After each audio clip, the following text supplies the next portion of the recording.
Starlink Elon మస్క్కి చెందిన space X నిర్వహించే satellite based internet service company ఇది. ప్రపంచంలోనే అత్యంత స్పీడ్తో ఇంటర్నెట్ అందించే కంపెనీల్లో స్టార్లింక్ కూడా ఒకటి. 2018లో కేవలం 2 శాటిలైట్స్తో మొదలైన స్టార్లింక్ ప్రస్థానం 2019 కల్లా అంతరిక్షంలో 60 ఉపగ్రహాలను ప్రయోగించింది. ప్రస్తుతం స్పేస్లో కొన్ని వేల స్టార్లింక్ శాటిలైట్లు నిత్యం భూమి చుట్టూ పరిభ్రమిస్తూ ప్రపంచవ్యాప్తంగా 100కు పైగా దేశాల్లో హై స్పీడ్ ఇంటర్నెట్ సేవలను అందిస్తున్నాయి. 2022లోనే స్టార్లింక్ ఇండియాలోకి అడుగుపెట్టే ప్రయత్నం చేసింది. కానీ ఇండియాలో ఉన్న టెలికాం సంస్థలు స్టార్లింక్ని వ్యతిరేకించాయి. ప్రభుత్వం నుంచి కూడా అనుమతి రాకపోవడంతో స్టార్లింక్ ఇండియాలో తన సేవలను ప్రారంభించడం సాధ్యం కాలేదు.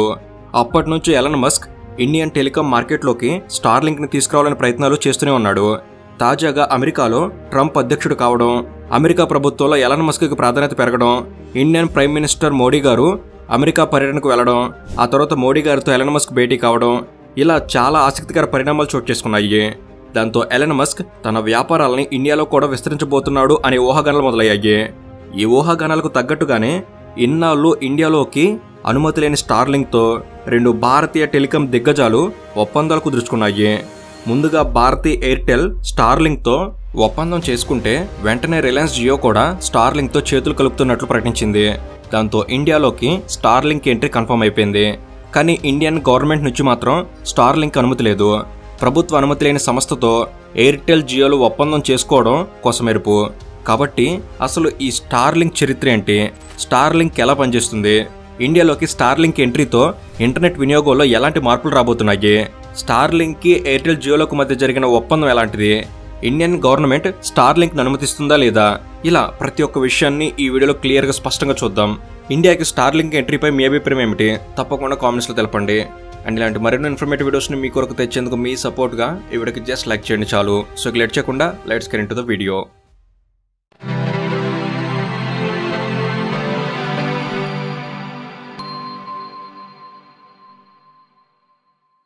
2024 అమెరికా అధ్యక్ష ఎన్నికల నుంచి ఎలన్ మస్క్ కూడా రాజకీయాలు మొదలుపెట్టాడు. నిజానికి మోస్ట్ సక్సెస్ఫుల్ బిజినెస్ మ్యాన్ గా ప్రపంచ కుబేరుడిగా ఎదిగిన ఎలన్ మస్క్ రాజకీయాలను కూడా వ్యాపార విస్తరణకు ఉపయోగించుకుంటున్నాడు.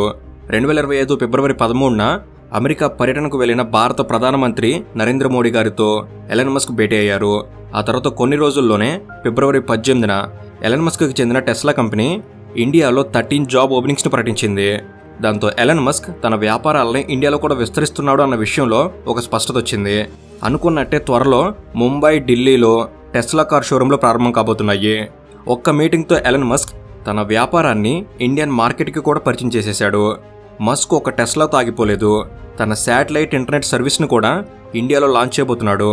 నిజానికి ఇండియన్ మార్కెట్లో ఇంపోర్టెడ్ కార్ల మీద 100% కన్నా ఎక్కువ ఇంపోర్ట్ డ్యూటీ చెల్లించాలి. దాంతో ఇన్నాళ్ళు టెస్లా కార్లు ఇండియాలో లేవు. ఇక ఎలన్ మస్క్కి చెందిన స్పేస్ ఎక్స్ సంస్థ నిర్వహించే స్టార్లింక్ని కూడా 2022లో ఇండియా బ్యాన్ చేసింది. శాటిలైట్ ద్వారా పనిచేసే స్టార్లింక్ ఇంటర్నెట్ సర్వీసులు మారుమూల ప్రదేశాల్లో కూడా ఇంటర్నెట్ సౌకర్యాన్ని కల్పించగలవు.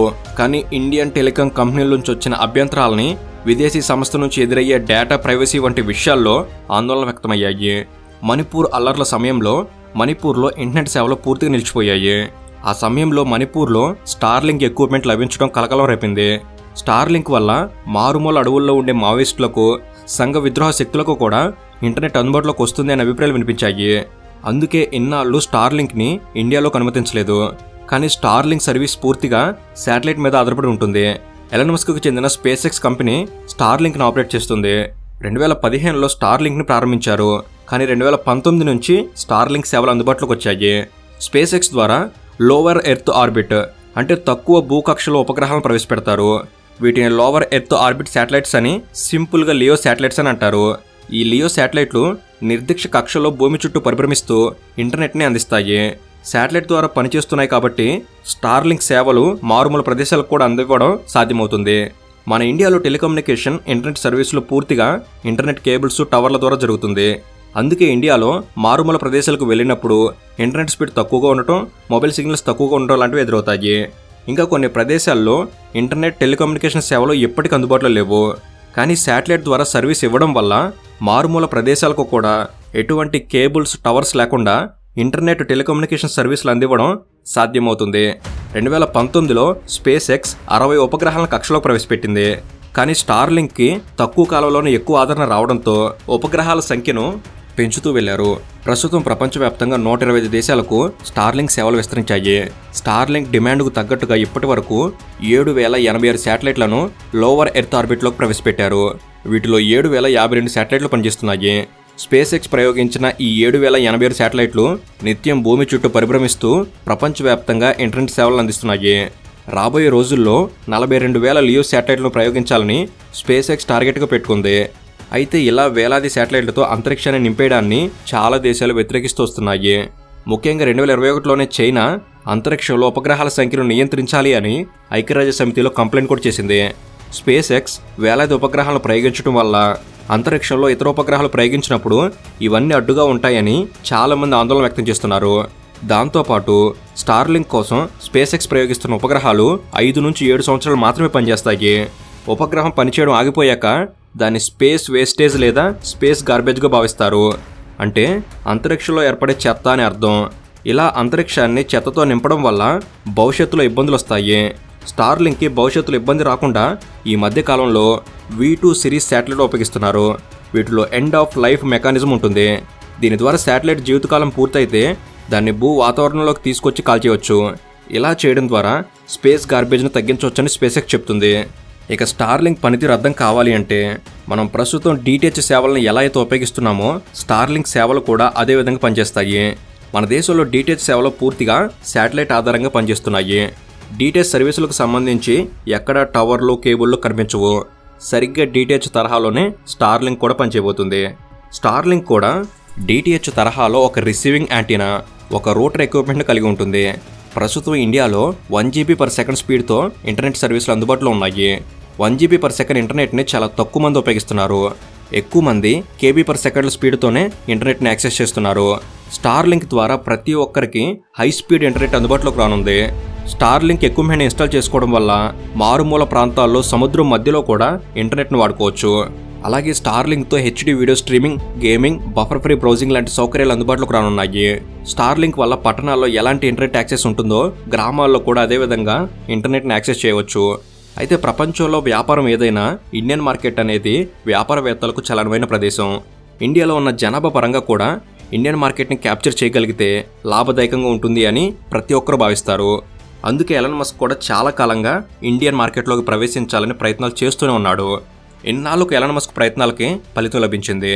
మోడీ గారితో భేటీ తర్వాత మస్క్ తన వ్యాపారాలకు సంబంధించిన కీలకమైన డీల్స్ కుదుర్చుకున్నాడు. మార్చి 11న భారతీ ఎయిర్టెల్ స్టార్లింక్ సేవల్ని ఇండియాలో అందించబోతున్నట్టు ప్రకటించింది. ఈ డీల్కి సంబంధించిన అగ్రిమెంట్ ఇప్పటికే పూర్తయింది. ఎప్పుడైతే ఎయిర్టెల్ స్టార్లింక్తో చేతులు కలిపినట్టు ప్రకటించిందో వెంటనే రిలయన్స్ జియో కూడా ఇదే ప్రకటన చేసింది. మార్చి 12న జియో కూడా స్టార్లింక్ సేవలను అందించబోతున్నట్టు ప్రకటించింది. ప్రస్తుతం ఇండియాలో టాప్ టెలికాం కంపెనీలుగా ఉన్న ఎయిర్టెల్, జియోలు పోటాపోటీగా స్టార్లింక్తో చేతులు కలిపాయి. ఈ ఒప్పందాల వల్ల ఇండియాలో ఎయిర్టెల్, జియో రీటైల్ అవుట్లెట్లలో స్టార్లింక్ ఎక్విప్మెంట్ ఇక నుంచి లభించబోతుంది. దాంతోపాటు Starlink installation, activation, customer services లాంటి విషయాల్లో జియో, ఎయిర్టెల్ రెండూ సహాయం చేయనున్నాయి. ఇలా ఒప్పందాలు అయితే కుదిరాయి, కానీ స్టార్లింక్కు మాత్రం ఇండియన్ గవర్నమెంట్ నుంచి అనుమతి లేదు. ఇప్పటికే డిపార్ట్మెంట్ ఆఫ్ టెలికమ్యూనికేషన్ మరియు హోమ్ మినిస్ట్రీ నుంచి స్టార్లింక్ అనుమతులు రావాల్సి ఉంది. అయితే జియో, ఎయిర్టెల్ లాంటి సంస్థలు ఒప్పందం చేసుకున్న తర్వాత అనుమతులు రాకుండా ఉండవు అనేది చాలామంది అభిప్రాయం. నిజానికి అనుమతులు వస్తాయి అన్న నమ్మకం లేకుండా ఎలాంటి ఒప్పందాలు జరగవు. అదీకాక ఎలన్ మస్క్కి అమెరికన్ గవర్నమెంట్ సపోర్ట్ కూడా ఉంది. కాబట్టి అమెరికాతో సత్సంబంధాల దృష్ట్యా కూడా ప్రభుత్వం స్టార్లింక్కి అనుమతి ఇవ్వచ్చు.